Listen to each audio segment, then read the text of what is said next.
Vipul this side. First of all thank you so much all of you for your support and ऐसे यहाँ आगे बढ़ते रहेंगे। ये वीडियो है अडानी ग्रुप के बारे में, मतलब जो अडानी जी का ग्रुप इतना फॉल कर रहा है उसके पीछे का रीजन क्या है। जस्ट एक शॉर्ट वीडियो है, होप्स यू गाइस आप समझ पाएंगे। Please consider this as a learning purpose only. मैं उनको टारगेट नहीं कर रहा हूँ, है ना, नहीं तो पता चला उन्हीं ने स्ट्राइक दे दी। सो ऐसा नहीं है, मैं just as a learning purpose आपके लिए शो कर रहा हूँ कि इंटरनली मार्केट में ये मैनिपुलेशन कैसे वर्क करता है और इसमें क्या हो सकता है। सो होप्स यू गाइस अभी आपको स्क्रीन विजिबल होगी, यहाँ पे आप देख सकते हैं। तो देखिए फॉर एग्जांपल मैं आपको बता दूं, मेरे पास एक कंपनी है ए, मैं ए कंपनी का ओनर हूँ। इसमें मेरे पास कितना रहेगा, इस पे मेरे पास 100% मेरी वो रहेगी, मतलब कंट्रोल रहेगा, ठीक है। बट मेरे को उसका आईपीओ निकालना है। तो होता है क्या है कि देखिए जब भी किसी को आईपीओ निकालना है तो गवर्नमेंट का रूल है कि आप 75% रख सकते हैं, बट 25% आपको मार्केट में मतलब पब्लिक करना पड़ेगा। आईपीओ के लिए आपको मिनिमम 25% पब्लिक करना पड़ेगा। इसके बाद भले आप जो भी आगे पीछे हो सके, उससे हमको लेना देना कुछ नहीं है। जस्ट आपको एग्जांपल समझा रहा हूँ कि 25% मिनिमम है। अभी इसमें होगा क्या कि मेरे पास 75% है, 25% मार्केट में है मेरे पास, है ना। मैं एक कंपनी का हूँ, मैं क्या करूँगा कि मैं ऑब्वियसली यार ये बिलियन डॉलर्स में काम चलता है, छोटी मोटी चीज़ नहीं है ना। तो क्या होगा कि मैं एक कंपनी का मालिक हूँ, मैंने बाहर फॉरेन में जो भी बंदे बैठे हैं मैंने उनसे बोला, या FII जो भी बड़ी कंपनी है मैंने उनसे बोला कि जो मार्केट में 25% है ना, उसमें से तुम 50% जो शेयर्स हैं वो तुम बाय कर लो, ठीक है। अब वो क्या करेंगे कि जो मार्केट में 25% उस 15% उन्होंने बाय कर लिया। पब्लिक था 25%, उन्होंने बाय कर लिया 15%, बचा कितना, बचा 10%। जस्ट यहाँ पे बचा कितना, 10%। अभी होगा क्या कि जिस चीज़ की कमी रहती है ना, हमेशा वो चीज़ ज़्यादा महंगी रहती है।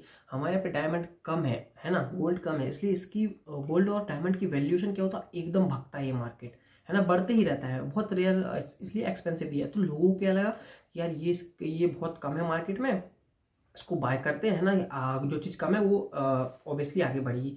सो इसमें हुआ ये कि उन्होंने बाय कर लिया, तो क्या हुआ कि जो 10% स्टॉक्स थे ना वो उसमें इतना इन्वेस्टमेंट हो गया कि ये जो बाकी के जो 15% था ना, ये भी बढ़ गए पैसे, समझ रहे हो आप। तो क्या हुआ, पूरे 25% जो पब्लिक था ना वो इतना अच्छे से ऊपर भगा कि कंपनी की वैल्यूएशन चेंज हो गई, मतलब वैल्यूएशन ही बढ़ गई कंपनी की। अब इससे हुआ ये कि वैल्यूएशन बढ़ने के कारण मेरे को लगा कि यार अब मेरे को और कंपनी और भी जगह इन्वेस्ट करना चाहिए, है ना। लाइक मेरी टेलीकॉम कंपनी, तो मेरे को लगा यार अब मेरे को ट्रांसपोर्टेशन में आना चाहिए, कहीं पे भी आना चाहिए। तो मैं क्या करूँगा, मेरे पास पैसा है नहीं है, मैं क्या करूँगा, वैल्यूएशन पे लोन लूँगा। मैं जाऊँगा SBI के पास, है ना, क्योंकि मेन यही है। फिर ICICI, एक्सिस, HDFC, कोई भी बैंक के पास जाऊँगा, मैं बोलूँगा कंपनी का तुम वैल्यूएशन देख लो कितना अच्छा है ना, क्योंकि कंपनी का रियल में वैल्यूएशन अच्छा है, क्योंकि पैसा इन्वेस्टेड है ना, कुछ गलत नहीं है। बट बस यही चीज़ जो यहाँ पे हुई ना, जस्ट मैं आपको दिखाता हूँ, बस जो यहाँ पे हुआ ना ये गलत था, बाकी और कुछ गलत नहीं था, है ना, क्योंकि यहाँ पे बाहर से मैंने पैसा इन्वेस्ट करवाया स्टॉक में, मैनिपुलेशन बोल सकते जो भी आप समझो। सो हुआ ये कि देखिए SBI ने मुझको लोन दे दिया, ठीक है। मैंने क्या किया, मैंने फिर से एक B कंपनी ओपन की, मैंने टायर बनाने की कंपनी ओपन कर दी, ठीक है। फिर मैंने क्या किया, इसमें भी मैंने 20 में इसके आईपीओ निकाला, 25% पब्लिक कर दिया, 25% में फिर मैंने साइकिल चलवाई। बाहर में जो भी लोग बैठे बड़ी बड़ी कंपनी, उनसे बोला 50% खरीद लो, उन्होंने फिर 50% खरीद लिया। 10% पब्लिक था, पब्लिक ने फिर समझा कि यार 10% है इस कंपनी का, प्रीवियस कंपनी का ये जो वैल्यूएशन थी यार ये अच्छा है, क्योंकि इनने अच्छा रिटर्न दिया मेरे को। मतलब जो 10% थे ना उनने इन्वेस्ट किया, फिर FII इनका भी वैल्यूएशन बढ़ती ही जाती है। तो क्या हुआ, स्टॉक्स का प्राइस बढ़ा। तो ये जो नए लोग थे ना जो B कंपनी में इन्वेस्ट करने, इनने देखा कि यार प्रीवियसली जो कंपनी थी ना, इनकी जो A कंपनी थी यार उसका वैल्यूएशन बहुत अच्छा था, स्टॉक बहुत अच्छे से ऊपर बढ़ा था। तो इन्होंने क्या समझा कि यार प्रीवियस रिकॉर्ड अच्छा है तो इस कंपनी का भी अच्छा रिकॉर्ड होगा, नाम से चलता है।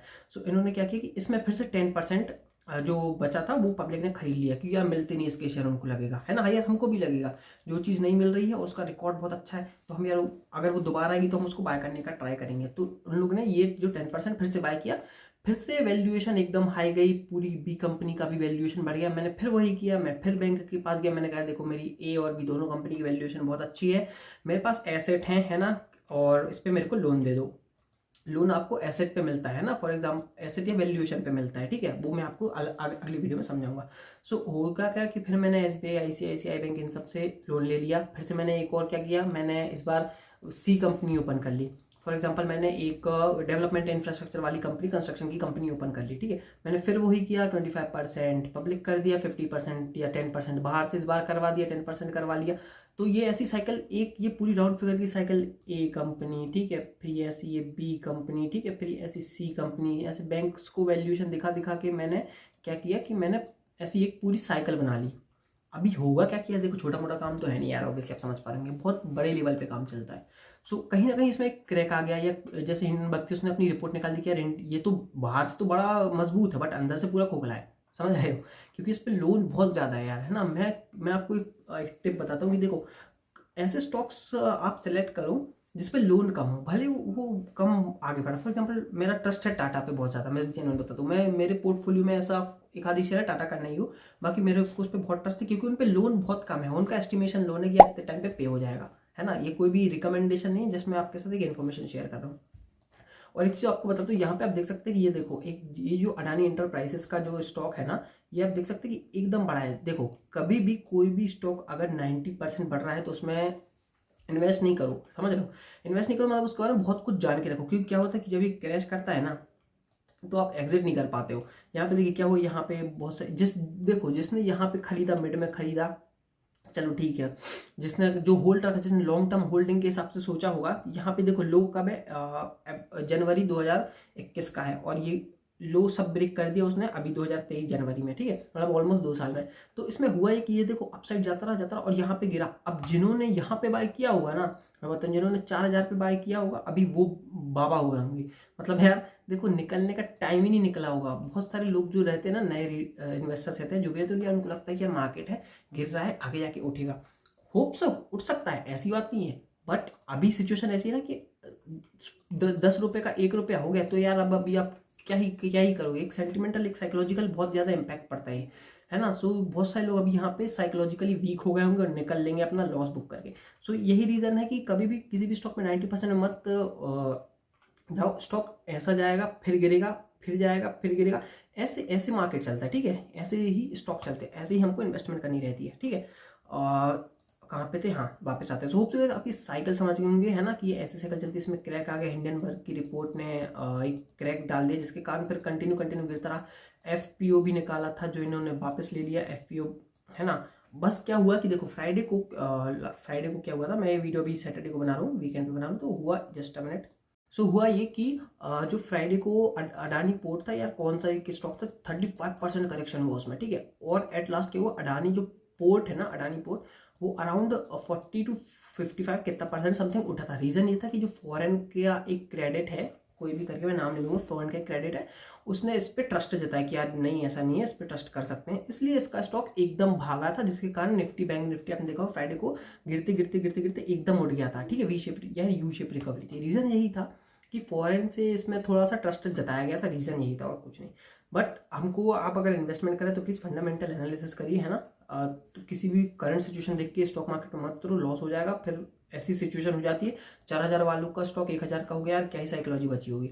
सबसे का सब समझ गए ये कैसी साइकिल चल रही है, इससे इम्पैक्ट बैंक्स पे पड़ता है, क्योंकि ये देखो लोन तो ने दे दिया, अब वो ब्याज भी ले रहे हैं। अडानी जी को सबसे ज्यादा इंटरेस्ट किधर से आता था, सॉरी, अडानी जी को सबसे ज्यादा पैसा कहाँ से आता था, सबसे ज्यादा पैसा आता था उनको ये क्या बोलते स्टॉक मार्केट से। अभी हो क्या रहा है कि उनके शेयर्स बहुत ज्यादा गिर रहे हैं, रीजन है ना, उनके स्टॉक्स बहुत ज्यादा गिर रहे हैं, जिसके कारण अभी ये कहाँ से ब्याज देंगे, है ना। और कंपनी और जो बैंक्स हैं उन्होंने भी इनकी जो आगे के लोन या जो भी थे वो सब अभी फिलहाल के लिए रोक दिए गए, जब तक ये सब चीजें सॉर्ट आउट नहीं होती। तो अभी ये बहुत ज्यादा क्रिटिकल सिचुएशन है। लोन है समथिंग अराउंड 2 लाख करोड़ का, मेरे को जहां तक पता है ना, करेक्ट नहीं है बट जैसे लर्निंग पर्पस ले लो आप इसको, है ना, 2 लाख करोड़ का है, और स्टॉक्स इतने खतरनाक गिरे हैं कि अब कहाँ से लाएंगे पैसा। तो वही है सिचुएशन। अभी तो कोई चमत्कार या कुछ इंटरनल ऐसा हो जाए तो हो सकता है बच जाए, बट पता नहीं क्या होता है। सो वो मेरा मोटिव बस आपको एक समझाना था कि कैसे स्टॉक मैनिपुलेशन हो जाते हैं मार्केट में। टारगेट में अडानी ग्रुप को नहीं किया, जैसे एग्जांपल लेके आपको शेयर किया है। सो होप आप समझ गए मैं आपसे क्या कन्वे करना चाहता हूँ। ऐसे ही लर्निंग्स के लिए प्लीज इस चैनल को सब्सक्राइब कर दो, सपोर्ट करो, वीडियो को लाइक करो और दोस्तों के साथ शेयर करो, वो भी इस चीज को समझ पाए। तो अभी आपसे मिलता हूँ अगले इंटरेस्टिंग वीडियो में। देखने के लिए बहुत बहुत धन्यवाद। Bye bye.